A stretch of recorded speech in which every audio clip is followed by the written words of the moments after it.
Cuando las células cardíacas se contraen de manera unida, generan la extracción de sangre del corazón y se produce la sístole. Cuando las células se relajan o se repolarizan, se produce la diástole. Los cambios de la sístole y la diástole producen cambios en la presión, cambios hidráulicos, pero es muy importante recordar que esto se inicia con una activación eléctrica que genera potenciales que pueden ser medidos. Estos potenciales se llaman curvas de potenciales de acción. Y estos potenciales de acción de las membranas de las células activadas pueden ser medidas a través de un electrocardiograma. Se inicia la despolarización celular en forma de una onda en la superficie de la célula. Se empieza a convertir en negativa la parte externa de la célula y lo positivo empieza a correr como una onda externa en la célula.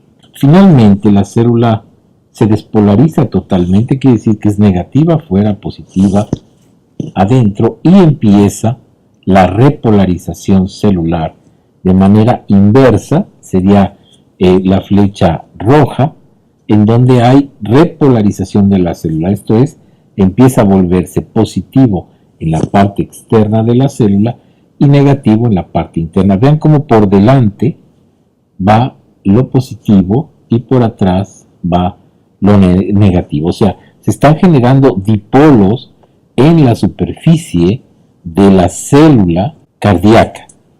Estos dipolos quedamos que eran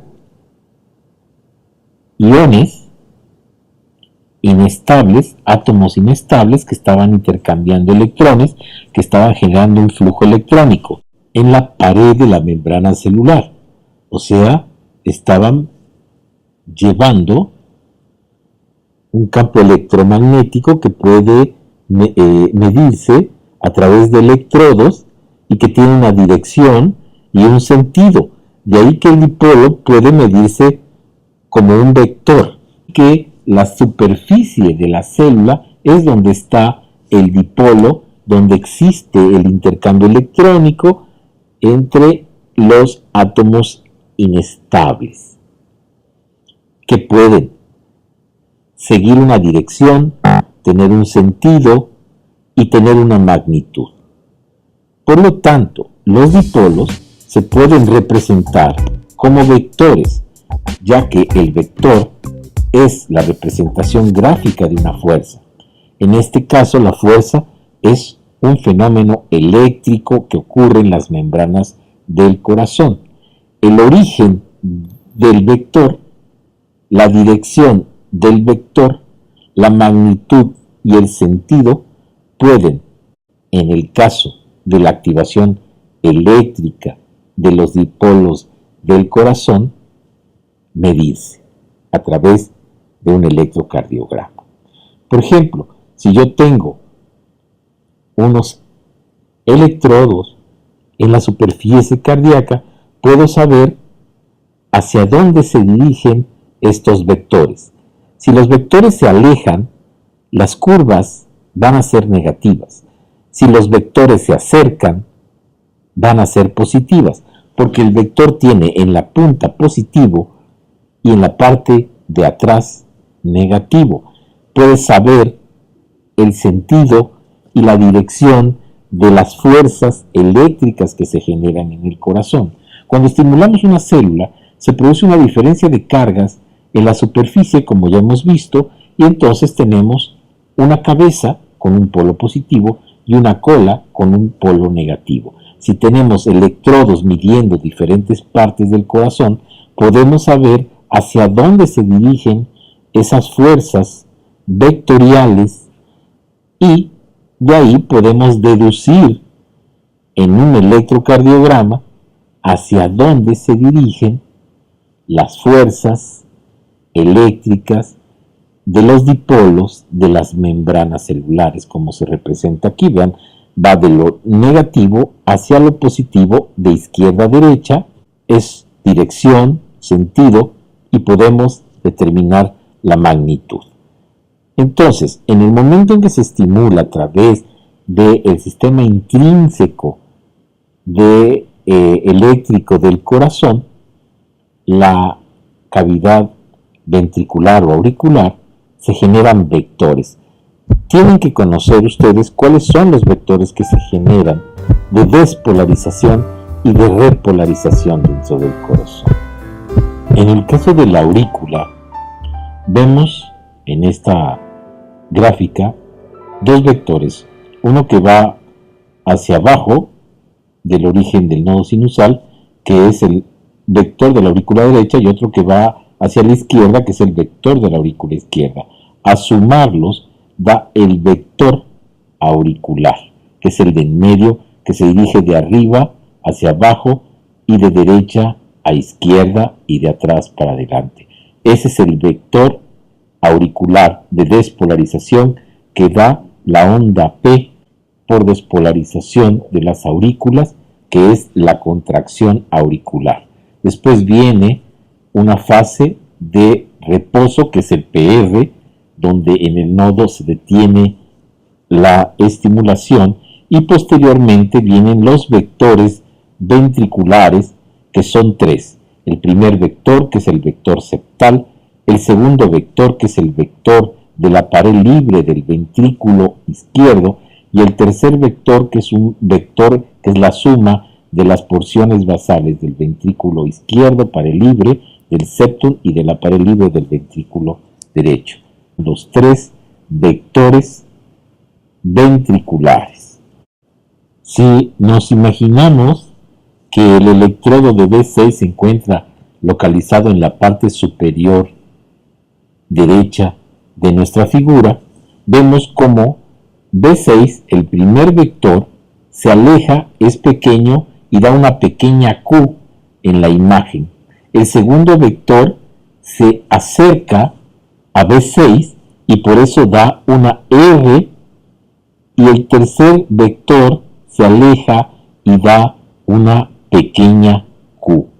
Esto se demuestra también en el siguiente diagrama, donde B6 se aleja el primer vector, da una pequeña Q, el segundo vector se acerca en tiempo, da una R alta, y el tercer vector se aleja y da una S pequeña.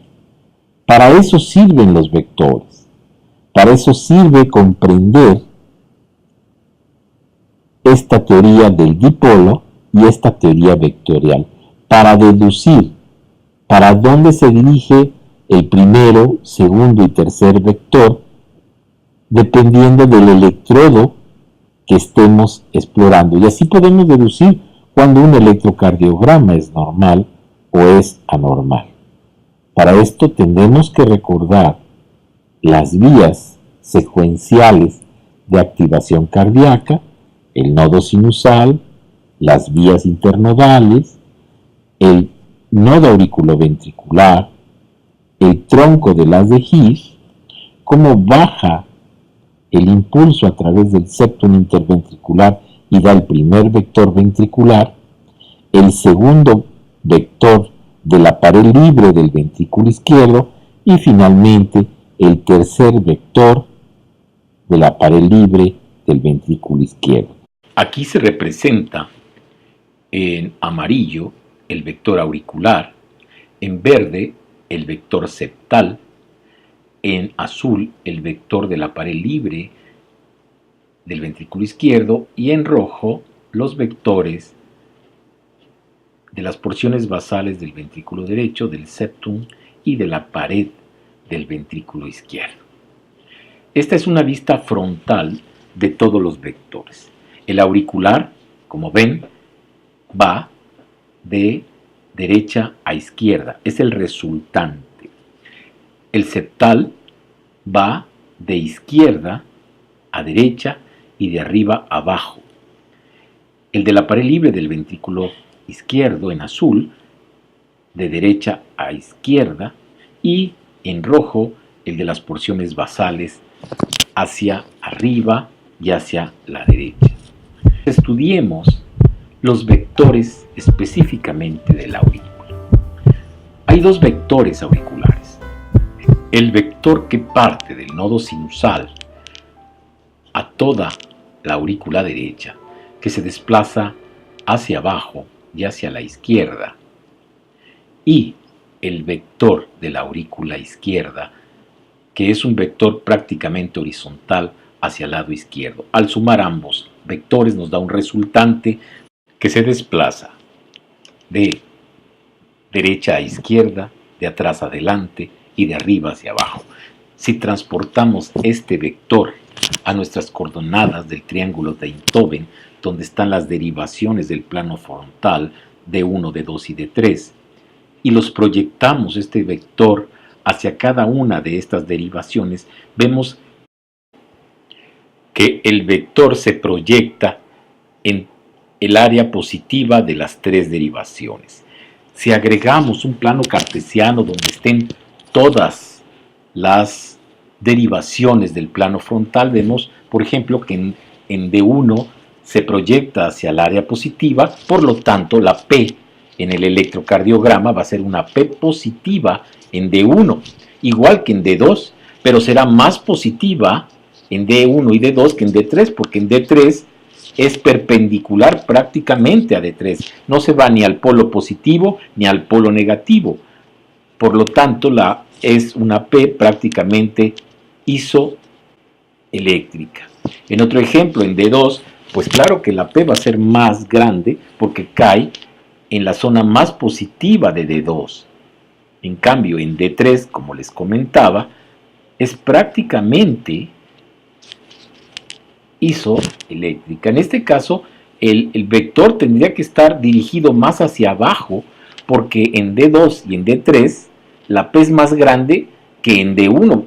Eso habla de la proyección del vector auricular hacia determinada derivación. Ahora analicemos los vectores ventriculares. Los vectores ventriculares, como ya hemos platicado, son tres. Es muy importante considerar el tiempo en que se presentan cada uno.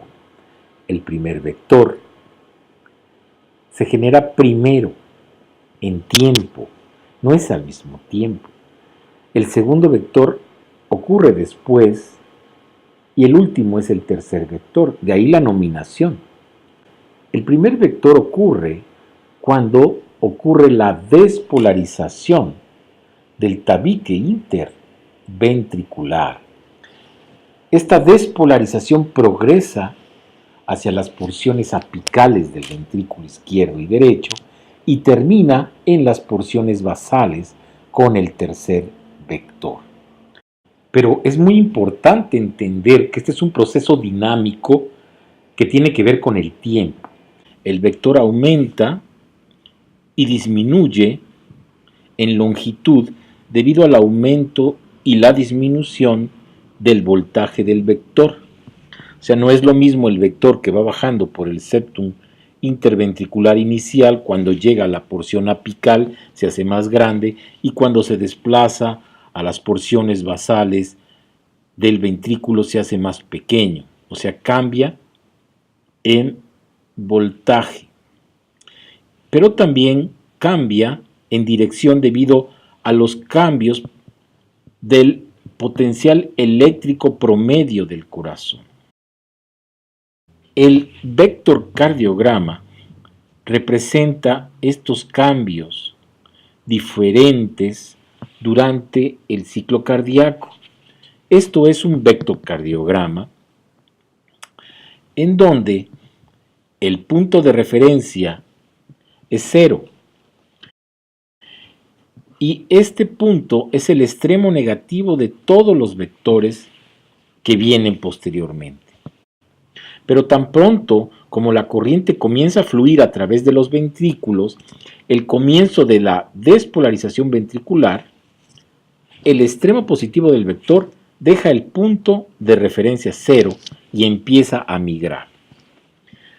Cuando el tabique, que es el primero que se despolariza, se extiende hacia abajo, hacia el ápice de los ventrículos, pero es relativamente pequeño, generando así la primera porción del vectorcardiograma. Cuanto más del músculo ventricular se despolariza, el vector se vuelve más y más fuerte y se presenta el segundo vector, el potencial del tercer vector finalmente. Los ventrículos se vuelven totalmente despolarizados y el vector vuelve a 0 una vez más. La figura elíptica generada por los extremos positivos del vector se llama vectorcardiograma del QRS, pero también existe el vectorcardiograma de la onda P y el vectorcardiograma de la onda T. El vectorcardiograma de la onda P es el auricular y el de la onda T es el de la repolarización ventricular. Cuando el impulso cardíaco entra a los ventrículos a través del haz auriculoventricular, la primera parte de los ventrículos que se despolariza es la superficie endocárdica izquierda del tabique. Entonces, la despolarización se propaga rápidamente a ambas superficies endocárdicas del tabique y posteriormente se extiende a lo largo de las superficies endocárdicas del resto de los ventrículos. Finalmente, se extiende a través del músculo ventricular hasta el exterior del corazón progresivamente. Esta es la figura hexaxial donde podemos interpretar los vectores. Tienen ángulos y tienen signos positivos y negativos en los cuales podemos proyectar los vectores. Esta es la técnica de proyección de los vectores en las derivaciones de la figura hexaxial. Por ejemplo, aquí estamos proyectando la suma de los tres vectores ventriculares sobre B1, A, proyectamos a B, cae sobre el lado positivo de D1, por lo tanto, D1 va a ser positivo el QRS. Eso es proyectar un vector. Este es otro vector proyectado, pero ahora A es el eje eléctrico. La suma de todos los vectores ventriculares cae sobre el lado negativo, por lo tanto el QRS de D1 en este caso será negativo. El potencial eléctrico medio instantáneo de los ventrículos está representado por un vector rojo superpuesto sobre el ventrículo en cada figura. Cada uno de estos vectores se analiza mediante el método de proyección vectorial, como ya vimos previamente, o sea, se proyectan los vectores a cada una de las derivaciones en el plano frontal. En esta imagen se muestra el desarrollo progresivo del complejo electrocardiográfico del QRS en el plano frontal nuevamente. Hay que tener en cuenta que un vector positivo en un cable provocará un registro en el electrocardiograma por encima de la línea 0, mientras que un vector negativo causará un registro por debajo de la línea 0. Es esencial que se entienda este análisis de los vectores normales sucesivos. Para empezar, el músculo ventricular acaba de comenzar a despolarizarse. Inicialmente, lo que se representa como un instante de aproximadamente 0.01 segundos después del inicio de la despolarización. En este momento, el vector es corto porque solo una pequeña porción de los ventrículos, el tabique, se despolariza. Todos los voltajes electrocardiográficos en este momento son bajos. En el conductor 2 es mayor que en los voltajes en la derivación 1 y en la derivación 3, porque el vector del corazón se extiende principalmente en la misma dirección que el eje del cable o de la derivación 2. Posteriormente, se representa que el vector es largo, porque gran parte de la masa muscular ventricular se ha despolarizado. Por lo tanto, los voltajes en todas las direcciones electrocardiográficas han aumentado.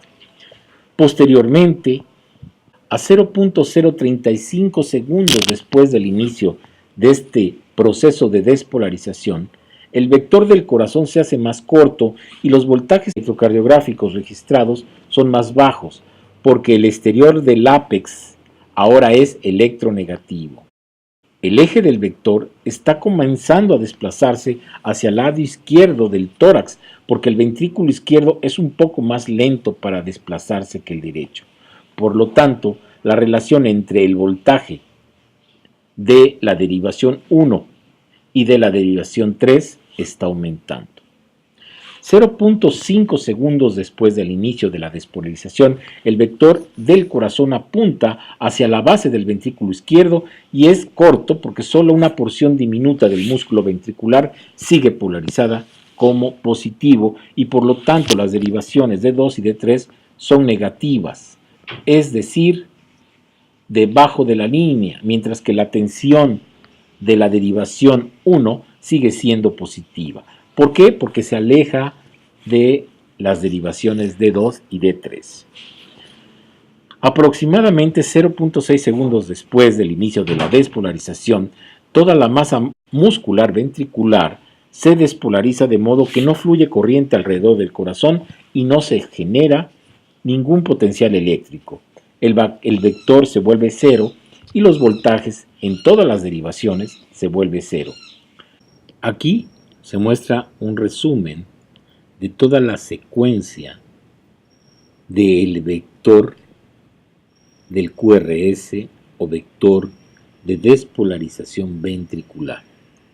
En la figura exaxial se proyectan los vectores, en la imagen de central se ve cómo se desplaza sobre el endocardio y el miocardio el vector y en el lado derecho de cada imagen se ve las deflexiones del QRS en las derivaciones del plano frontal y finalmente en la parte inferior se ve el periodo de reposo en donde no hay actividad eléctrica que vendría a ser el inicio del punto J del ST.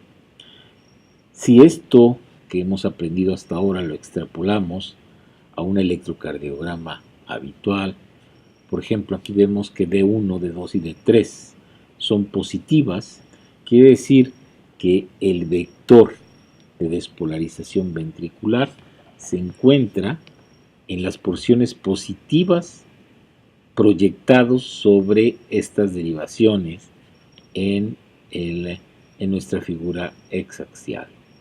Veamos un resumen de lo que hemos platicado hasta ahora y de cómo es que se desplaza el eje o el vector del QRS y al mismo tiempo vemos las deflexiones en el plano frontal y al mismo tiempo vemos en la figura exaxial el movimiento del vector 1, 2 y 3.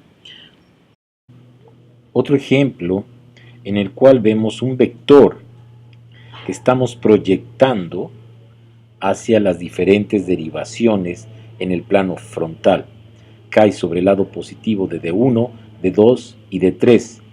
Este vector representado como una flecha azul, podemos extrapolarlo al plano cartesiano juntando las tres derivaciones en el centro y haciendo nuestras proyecciones en las diferentes derivaciones. Así vemos cómo D1 es positivo, D2 es positivo y D3 es casi isodifásico, o sea, es tanto positivo como negativo porque es perpendicular a D3. Por lo tanto, el eje eléctrico de este vector representado es perpendicular a D3, que es en la derivación es positivo y negativo.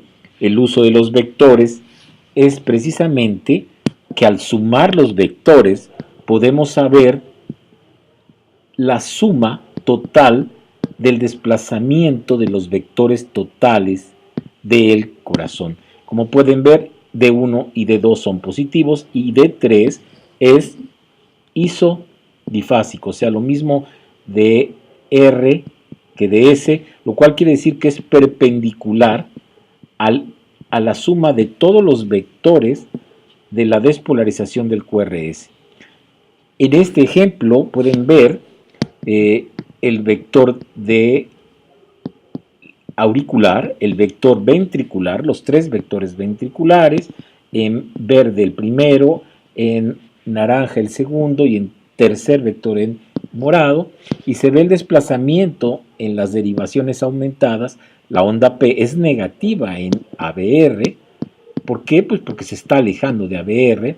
En cambio, está acercándose el primer vector ventricular, verde, y por eso es positivo, da una R pequeña en ABR. En cambio, el naranja se aleja de ABR y por lo tanto es negativo. En este caso, explicaríamos que ABL fuera más menos o menos más, es isodifásica y por lo tanto el eje eléctrico es perpendicular a ABL. De ahí que para sacar el eje eléctrico en un electrocardiograma tenemos que buscar la perpendicular. Vean ustedes, esta es la manera en que se pueden sumar los vectores. Se agrega a, se pone el vector en la punta, el B, se pone el C en la punta del B y se saca una resultante de donde empieza el 0 hacia el último vector.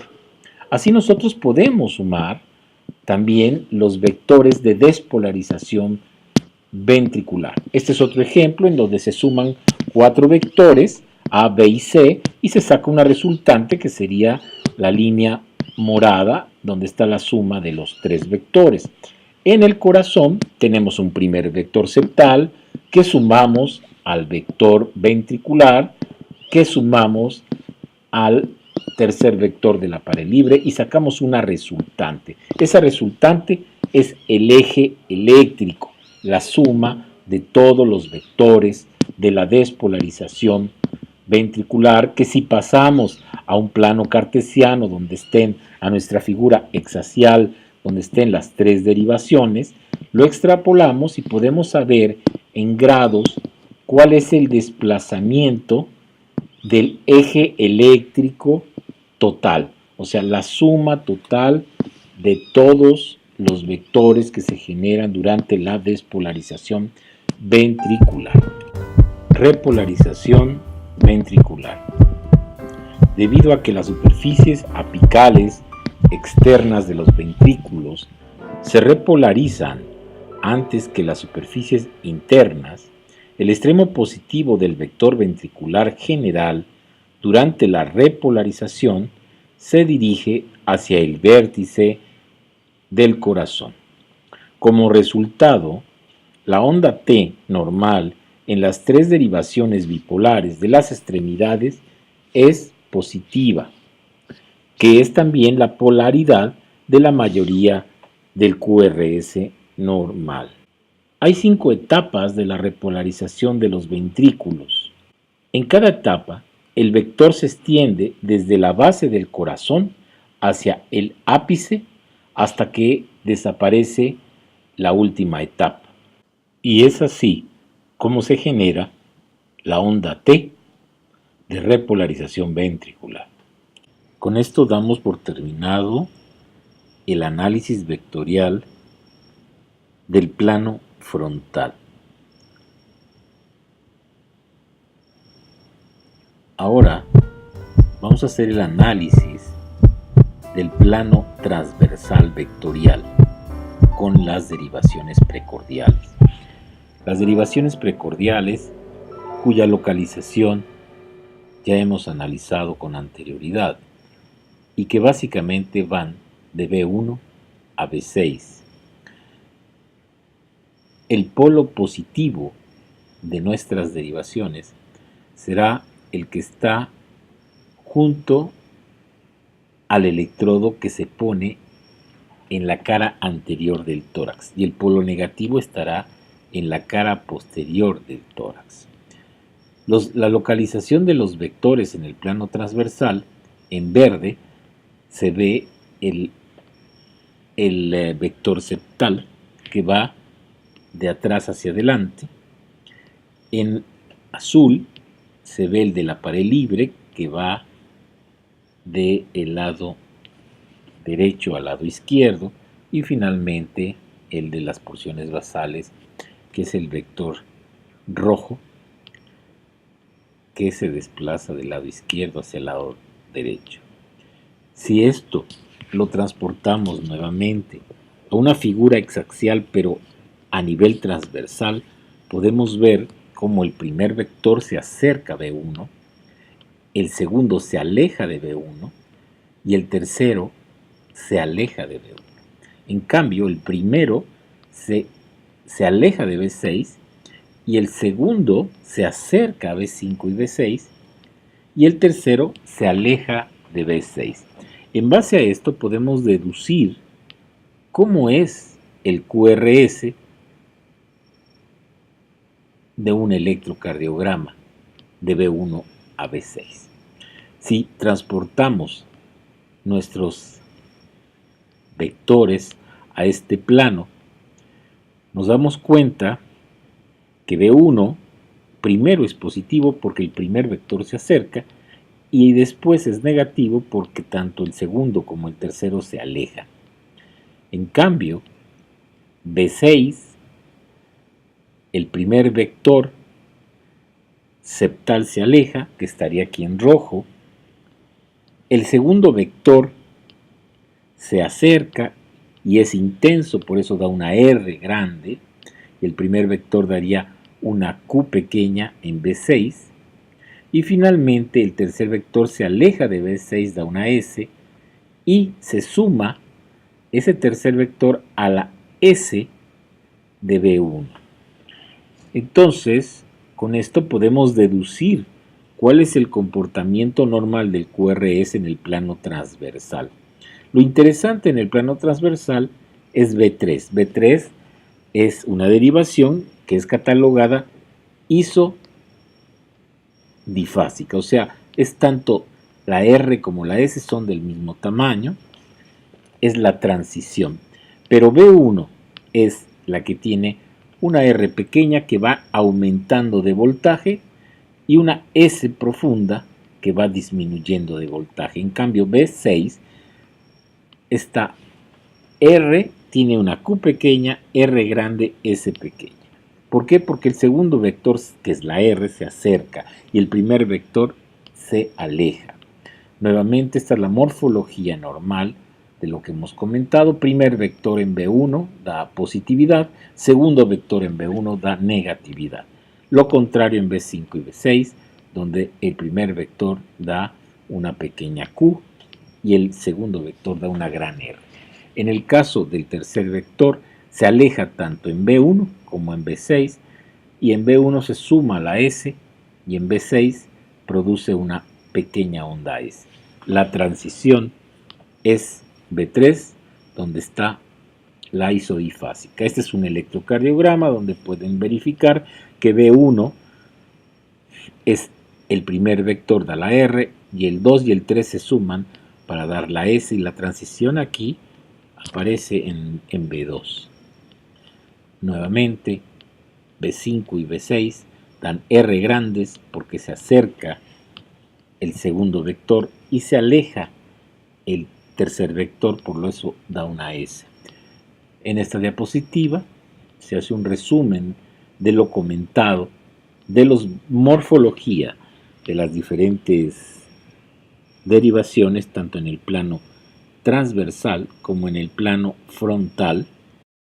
Y en esta diapositiva pongo en evidencia cómo cuando crece el ventrículo derecho, la morfología de B1 se transforma de una R pequeña S profundo a una R grande, porque el primer vector de ventrículo derecho se pone en evidencia y la transición se va hasta B6. En lugar de ser B3, la isodifásica puede llegar hasta B4, B5, porque está crecido el corazón. Cuando crece el corazón derecho, nuestro vector se desplaza hacia el lado negativo y se proyecta sobre D1, sobre su lado negativo. De ahí que D1 va a ser negativo, y esto habla de un desplazamiento del eje eléctrico a la derecha, que en este caso es debido a un bloqueo de la rama derecha de las de His, que se ve en patología pulmonar, en enfermedades como el EPOC o como tromboembolia pulmonar. Otro ejemplo es en las cardiopatías congénitas, como en un faló, donde está crecido el ventrículo derecho, se desplaza notablemente hacia la derecha y D1 es francamente negativo. Con esto terminamos el análisis vectorial. Espero que les haya servido. No dejen de vernos, no dejen de escucharnos. Les agradezco su atención en CardioScience. Gracias.